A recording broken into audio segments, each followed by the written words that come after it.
નમસ્કાર વિદ્યાર્થી મિત્રો, આપની આ યુટ્યુબ ચેનલ પર આપ સૌનું હાર્દિક સ્વાગત છે। તો વિદ્યાર્થી મિત્રો, આજના વિડીયોની અંદર આપણે ધોરણ 8 વિષય છે હિન્દી અને તેમાં કવિતા છે છઠ્ઠી તूफानों की ओर, જેના કવિ છે શિવ મંગલસિંહ સુવર્ણ। તો વિદ્યાર્થી મિત્રો, સ્વાધ્યાય પોથીની અંદર આવતા તમામ પ્રશ્નોનું સોલ્યુશન આપણે આ વિડીયોની અંદર જોવાના છે। તો આ વિડીયોને અંત સુધી જોવાનું ભૂલતા નહીં। અને બીજું કે આપની આ યુટ્યુબ ચેનલ પર જો નવા हो ચેનલને સબસ્ક્રાઇબ કરવાનું જો બાકી રહી ગયું હોય તો ચેનલને સબસ્ક્રાઇબ કરી બાજુમાં આપેલ બેલને પ્રેસ કરી દેશો, જેથી ધોરણ 8ના દરેક વિષયના વિડીયોની નોટિફિકેશન સૌપ્રથમ તમારા સુધી પહોંચતી રહે। તો શરૂ કરીએ આ વિડીયો। તો વિદ્યાર્થી મિત્રો, અહીંયા સૌપ્રથમ કવિતાનો સરળ અર્થ આપેલો છે કે ભાઈ કવિતાના જેટલા પણ મુદ્દા છે એ મુદ્દાના અહીંયા સરસ મજાના અર્થ પણ આપણને આપેલા છે। ત્યારબાદ સ્વાધ્યાય પોથીની અંદર પ્રશ્ન નંબર 1ની ચર્ચા કરીએ તો કહે છે કે ભાઈ નિમ્નલિખિત प्रश्नों के उत्तर दो वाक्यों में लिखिए। અને એની અંદર પહેલો પ્રશ્ન છે કે જ્વાર कहाँ कहाँ उठा है, तो તેનો उत्तर જોઈએ कि एक ओर समुद्र में ज्वार उठा है तो दूसरी ओर कवि के हृदय में भावनाओं का ज्वार उठा है। इस प्रकार समुद्र और कवि हृदय इन दो स्थानों पर ज्वार उठाए। बीजो प्रश्न है कि सागर भी तो यह पहचाने में क्या पहचानने की बात कही गई है। तो उत्तर जो लीजिए कि सागर भी तो यह पहचाने, इस वाक्य में मनुष्य के साहस और शक्ति की बात कही गई है। कवि कहना चाहते हैं कि ऐसी कोई कठिनाई नहीं है जिसका हल मनुष्य के पास न हो। तीजो प्रश्न, समस्या आने पर हमें क्या करना चाहिए। तो समस्या आने पर हमें भयभीत नहीं होना चाहिए, शांति और धीरज से समस्या का उचित उपाय खोजना चाहिए। त्यारबादनो प्रश्न कि इस अंधड़ में साहस तोलो, उसका क्या अर्थ है। तो इस अंधड़ में साहस तोलो का अर्थ है कि यह तुम्हारे साहस की परीक्षा का समय है। ऐसे कठिन समय में ही मनुष्य को अपने आप को परखने का मौका मिलता है। ત્યારબાદ પ્રશ્ન નંબર 2 કે નિમ્નલિખિત પ્રશ્નों के उत्तर लिखिए। અને એની અંદર પહેલો પ્રશ્ન છે કે कवि नाविक से क्या कहता है। तो कवि नाविक से कहता है कि तुम तूफानों से मत घबराओ, तुम उनका सामना करने के लिए अपनी पतवार उन्हीं की दिशा में मोड़ दो। तुम आंधियों का सामना करके देखो कि तुम में कितनी ताकत है। तुम असीम सागर को बता दो कि मानव मिट्टी का पुतला होने पर भी तूफानी सागर से कभी हार नहीं मान सकता। अपना साहस दिखाने के ऐसे मौके बड़े भाग्य से मिलते हैं, इसलिए आज तुम तूफानी सागर से लड़ने का अवसर मत गवाओ। આગળનો પ્રશ્ન છે कि समुद्र ने कैसा रूप धारण किया है। तो समुद्र में बड़े जोर का तूफान आया है, उसे देखकर ऐसा लगता है जैसे वह जहर उगल रहा हो।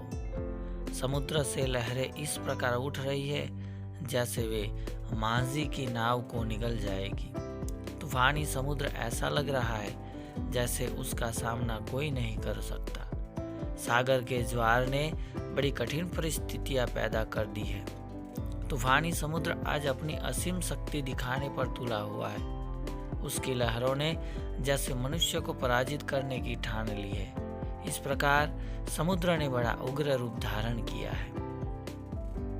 त्यारबाद तीजो प्रश्न, तूफानों की ओर घुमा दो नाविक निज पतवार, ऐसा कवि ने क्यों कहा है। तो उत्तर જોઈએ, तूफान कठिनाइयों का प्रतीक है। कठिनाइयों से घबराकर भागना कायरता है। कठिनाइयों का डटकर सामना करने में ही बहादुरी है। जीवन में आने वाली कठिनाइयाँ मनुष्य को बहुत कुछ सिखा देती है, उनसे हमें हमेशा आगे बढ़ने की प्रेरणा मिलती है। इसलिए कवि ने नाविक से कहा है कि तुम अपनी नाव तूफानों की ओर घुमा दो। ત્યારબાદ ચોથો પ્રશ્ન છે, कवि सागर को किस बात की अनुभूति करा देना चाहता है। तो कवि सागर के तूफानी स्वरूप से नहीं डरता, वह चाहता है कि नाविक भी तूफानी लहरों से भयभीत न हो। कवि नाविक के अदम्य साहस के माध्यम से सागर को बता देना चाहता है कि सागर असीम है तो मनुष्य का साहस भी असीम है। मांझी में वह शक्ति है जो सागर की तूफानी लहरों का जवाब दे सकती है। समुद्री तूफानों से मानव ने कभी हार नहीं मानी। इस प्रकार कवि सागर को इस बात की अनुभूति करा देना चाहता है कि वह कितना भी रौद्र बने, मनुष्य उससे भयभीत होने वाला और हार मानने वाला नहीं है। त्यारबाद 5वां प्रश्न कि सागर पार करने के लिए किस बात की आवश्यकता है। तो सागर पार करने के लिए तूफानों से न डरना जरूरी है। तूफानों से लड़ने के लिए पूरी तरह तैयार रहना चाहिए। सागर कितना भी तूफानी बने, नाविक में आत्मविश्वास की कमी नहीं होनी चाहिए। यह नहीं भूलना चाहिए कि सागर की चुनौती भाग्यवानों को ही मिलती है। इसलिए अपनी शक्ति को पहचानने के लिए सागर की चुनौती का स्वीकार करना चाहिए। इस प्रकार सागर पार करने के लिए शक्ति, साहस और आत्मविश्वास की आवश्यकता होती है। त्यारबाद 9 प्रश्न, कवि सुमन ने तूफानों की और काव्य में मनुष्य की कौन सी विशेषता की ओर इशारा किया है। तो कवि शिवमंगल सिंह यानी कि सुमन कहते हैं कि मनुष्य सब कुछ कर सकता है। उसने कभी हार नहीं मानी, वह थकना नहीं जानता। जब तक उसमें सांसें तब तक वह आगे ही आगे बढ़ता रहता है। न मनुष्य के साहस की सीमा है और न उसके आत्मविश्वास की। अपने अदम्य साहस और अद्भुत आत्मविश्वास के बल पर ही उसने 7 सागर पार किए हैं। इस प्रकार प्रस्तुत कविता में कवि ने मनुष्य के अपार साहस, अथक शक्ति और गजब के आत्मविश्वास की ओर इशारा किया है। ત્યારબાદ પ્રશ્ન નંબર 7 એની અંદર વાત કરીએ तो कवि ने मनुष्य को मिट्टी का पुतला क्यों कहा है। तो मनुष्य धरती पर जन्म लेता है, वह मिट्टी में खेल खेल कर बड़ा होता है। मिट्टी में उत्पन्न होने वाले पदार्थों से ही मनुष्य का पालन पोषण होता है। मिट्टी उसकी माँ है। मनुष्य के मर जाने पर उसका शरीर मिट्टी में ही मिल जाता है। इस प्रकार मनुष्य अपने जन्म से लेकर मृत्यु तक मिट्टी से जुड़ा रहता है। मिट्टी से मनुष्य की इसी अभिन्नता के कारण कवि ने मनुष्य को मिट्टी का पुतला कहा है। 8वां प्रश्न, माझी का हाथ कब तक नहीं रुकता है। तो समुद्र अगर शक्तिशाली है तो मिट्टी का पुतला माझी भी कम नहीं है। उसमें अद्भुत साहस और अनोखी शक्ति है, इसलिए वह कभी थकता नहीं है। जब तक उसके शरीर में प्राण है, जब तक उसकी सांसों में चेतना है, तब तक माझी का हाथ रुकने का नाम नहीं लेता। वह संघर्ष करना नहीं छोड़ता। इस प्रकार माझी अपने अंतिम सांस तक कार्य करता है। त्यारबाद 9वां प्रश्न, तूफानों की ओर कविता द्वारा कवि सुमन क्या कहना चाहता है। तो तूफानों की ओर एक प्रेरक कविता है। इसमें कवि ने बताया है कि जिस तरह समुद्र में तूफान आते हैं, उसी तरह जीवन में कठिनाइयाँ आती है। साहसी नाविक ही तूफानों से टक्कर ले सकता है और उन्हें जीतकर सागर पार कर सकता है। उसी तरह साहसी मनुष्य ही जीवन में आने वाली कठिनाइयों का मुकाबला कर सकता है। उसका आत्मविश्वास कठिनाइयों का हल निकाल ही लेता है। इस प्रकार प्रस्तुत कविता द्वारा कवि सुमन जीवन में सफल होने के लिए मनुष्य को साहसी, शक्तिशाली और आत्मविश्वासी बनने के लिए कहना चाहते हैं। त्यारबाद 10वां प्रश्न, कि इस कविता का भावार्थ अपने शब्दों में लिखिए। तो तूफानों की ओर कविता में कवि सुमन ने बताया है कि यह संसार एक सागर है और प्रत्येक मनुष्य अपने जीवन रूपी नाव का नाविक है। संसार में तूफानों, कठिनाइयों की कमी नहीं है। मनुष्य का कर्तव्य है कि वह उन कठिनाइयों में अपना धैर्य न खोए और साहस से उनका सामना करे। कठिनाइयों में ही मनुष्य के साहस, बल और बुद्धि की परीक्षा होती है। इसलिए वह कठिनाइयों का स्वागत करे और उन पर विजय प्राप्त करे। त्यारबाद प्रश्न नंबर 3, कि कविता को पढ़कर उसके नीचे दिए गए प्रश्नों के उत्तर लिखिए। तो किताबें कुछ कहना चाहती है, किताबों में चिड़िया चहचहाती है। તો આ પ્રમાણે અહીંયા એક કવિતા આપેલી છે। એ કવિતા તમારે અહીંયા વાંચી લેવી, ત્યારબાદ એની નીચે આપેલા પ્રશ્નોની આપણે ચર્ચા કરી લઈએ। તો પ્રશ્ન 1 છે कि प्रश्न के उचित विकल्प पर सही का निशान लगाइए। तो पहलो प्रश्न है किताबों में कौन चहचहाता है, तेनो साचो उत्तर आवे छे चिड़िया। बीजो किताबें किसके किस्से सुनाती है, तो जवाब आवे छे बीजो परियों के। तीजो प्रश्न किताबों में किसके लहलहाने की बात की गई है, तो जवाब आवे छे पहलो साचो खेतियों के। प्रश्न नंबर 2, नीचे दिए हुए शब्दों का वाक्य में प्रयोग कीजिए। तो शब्द में परिया है, बीजा में किस्सा, तीजा में संसार और चौथा में भरमार। तो આપણે वाक्य જોઈ लिए। तो परिया स्वर्ग में रहती है। बीजू वाक्य राम ने मुझे किस्सा सुनाया। तीजू वाक्य कि उद्यम से आपके संसार में 4 चांद लग जाएंगे। अने चौथું वाक्य है कि मेले में खिलौनों की भरमार थी। ત્યારબાદ આગળનો પ્રશ્ન કે निम्नलिखित प्रश्न के उत्तर लिखिए। અને એની અંદર પહેલો પ્રશ્ન कि किताबों में क्या क्या है। तो किताबों में चिड़ियों की चहचहाहट, खेतों का लहलहाना, झरनों का गुनगुनाना, परियों के किस्से, रॉकेट का राज, साइंस की आवाज और ज्ञान का भंडार है। बीजो प्रश्न, हमें किताबें क्यों पढ़नी चाहिए। तो किताबों से हमें तरह तरह की जानकारी मिलती है।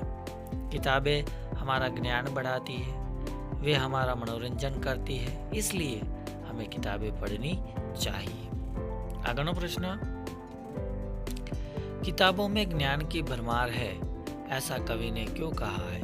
तो किताबों से हमें इतिहास, भूगोल, नागरिक शास्त्र आदि का ज्ञान होता है। विज्ञान का ज्ञान भी हमें किताबें देती है।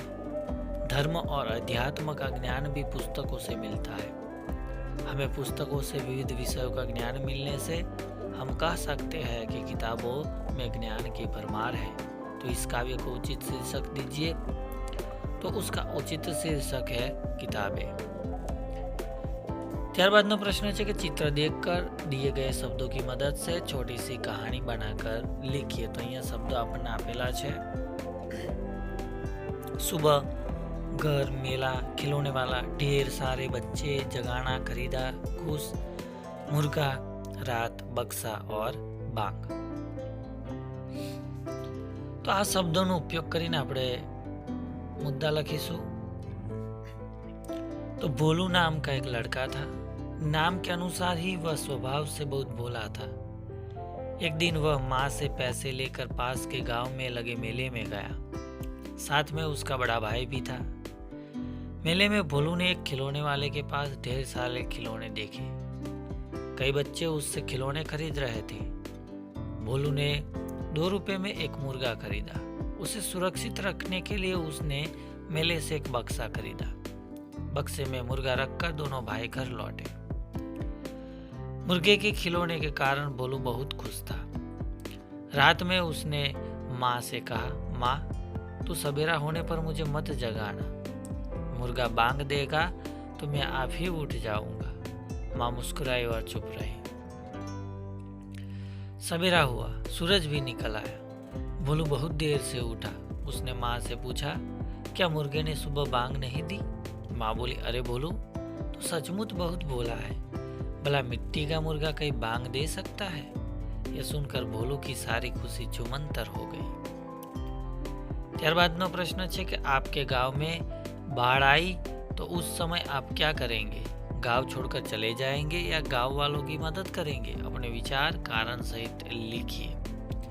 तो मेरे गांव में बाढ़ आ जाए तो मैं अपने गांव में ही रहूंगा और अपनी यथाशक्ति गांव के लोगों की मदद करूंगा। गांव पर आपत्ति आने पर गांव छोड़कर भागना तो कायरता है। आपत्ति के समय अपने गांव वालों की मदद करना हमारा कर्तव्य है। मैं अपने पड़ोसियों और मित्रों के परिवार की हर तरह से सहायता करूंगा। मैं यथाशक्ति उनकी ज़रूरतों को पूरा करने का प्रयत्न करूंगा। उस समय यही मेरा धर्म होगा और मैं साहसपूर्वक इस धर्म का पूरी तरह पालन करूंगा। छठो प्रश्न, निम्नलिखित कहावतों का वाक्य में प्रयोग कीजिए। पहली कहावत है कि उल्टा चोर कोतवाल को डांटे, तो वाक्य જોઈએ, गलती तुम्हारी है और दोस्त तुम मुझे दे रहे हो। अरे वाह, उल्टा चोर कोतवाल को डांटे। बीजू, न रहेगा बांस न बजेगी बांसुरी, टीवी के कारण तुम लोग पढ़ नहीं सकते, तुम्हारे लिए यही अच्छा रहेगा कि टीवी ही निकाल दिया जाए। न रहेगा बांस और न बजेगी बांसुरी। तीजी कहावत, 4 दिन की चांदनी फिर अंधेरी रात। रामू को सिर्फ 2 महीने के लिए नौकरी मिली थी। 2 महीने होने पर रामू ने कहा, 4 दिन की चांदनी फिर अंधेरी रात। चौथी कहावत, अब पछताए होत क्या जब चिड़िया चुग गई खेत। राकेश परीक्षा में अनुत्तीर्ण हो गया तो परीक्षा के लिए पर्याप्त परिश्रम न करने पर पछतावा रहा था। उस समय आलसी बेटे से पिता ने कहा कि अब पछताए होत क्या जब चिड़िया चुग गई खेत। ત્યારબાદ प्रश्न नंबर 7 के नीचे दिए गए वाक्य में रेखांकित शब्दों के विशेषण बनाइए और उनका वाक्य में प्रयोग कीजिए। पहला वाक्य है कि उनकी ईमानदारी से सारा नगर परिचित है। तो ईमानदारी નું આપણે વિશેષણ બનાવવાનું છે। તો ઈમાનદારીનું વિશેષણ થાય છે ઈમાનદાર અને વાક્ય જોઈ લઈએ, यह ईमानदार व्यक्ति है। બીજું વાક્ય, हमारी अमीरी लोगों को उपयोगी होगी। तो એની અંદર અમીરી ની નીચે લીટી દોરેલી છે તો તેનું વિશેષણ થાય છે અમીર અને વાક્ય જોઈએ કે इस होटल में अमीर लोग ही आते हैं। ત્યારબાદ ત્રીજું વાક્ય, हिमालय पर्वत की ऊंचाई देखने लायक है। तो ऊंचाई नो विशेषण बनावવાનું છે तो ऊंचा થશે। वाक्य જોઈ लिए, योग्यता से ही ऊंचा पद मिलता है। चौथું वाक्य, लक्ष्मीबाई वीरता पूर्वक लड़ी। तो वीरताની નીચે અંડરલાઈન કરેલી છે તો વીરતાનું વિશેષણ થાય છે વીર। વાક્ય જોઈએ, शिवाजी वीर पुरुष थे। પાંચમું, दूसरों की बुराई करना पाप है। तो बुराई જે શબ્દ છે એનું વિશેષણ થાય છે बुरा અને વાક્ય, हमें बुरे लोगों से दूर रहना चाहिए। ત્યારબાદ પ્રવૃત્તિની વાત કરીએ તો એની અંદર આપણે 7મી પ્રવૃત્તિ જોઈ લઈએ कि ऐसी 4 चीजों के नाम लिखिए जिन पर तूफान का प्रभाव पड़ता है। तो पहलू है पेड़, बीजू है नाव और नाविक, तीजू है कच्चे मकान और झोपड़िया और चौथું है फसलें। तो विद्यार्थी मित्रों, ધોરણ 8 વિષય હિન્દીની અંદર આપણો કવિતા હતી જેનું નામ છે તૂફાનો કી ઓર ઘુમા દો। તો એની જે સ્વાધ્યાય પોથી છે એ સ્વાધ્યાય પોથી આધારિત તમામ પ્રશ્નોનું સોલ્યુશન તમને આ વિડીયોની અંદર આપવાનો પ્રયત્ન કર્યો છે। આ વિડીયો તમને ચોક્કસથી ગમ્યો હશે તો વિડીયોને લાઈક કરવાનું અને ધોરણ 8ની અંદર અભ્યાસ કરતા તમારા તમામ મિત્રો સુધી આ વિડીયોને લિંક ઝડપથી પહોંચાડવાનું ભૂલતા નહીં। અને બીજું, આપણી આ યુટ્યુબ ચેનલ પર હજી સુધી જો નવા હો ચેનલને સબસ્ક્રાઈબ કરવાનું જો બાકી હજી સુધી હોય તો ચેનલને સબસ્ક્રાઈબ કરી બાજુમાં આપેલ બેલને પ્રેસ કરી દેશો જેથી ધોરણ 8ની અંદર જે પણ વિષયના જે પણ વિડીયો મૂકવામાં આવે તો તેની નોટિફિકેશન સૌપ્રથમ તમારા સુધી પહોંચતી રહે। તો કોઈક નવા વિડીયો સાથે મળીશું, ત્યાં સુધી જય હિન્દ, જય ભારત।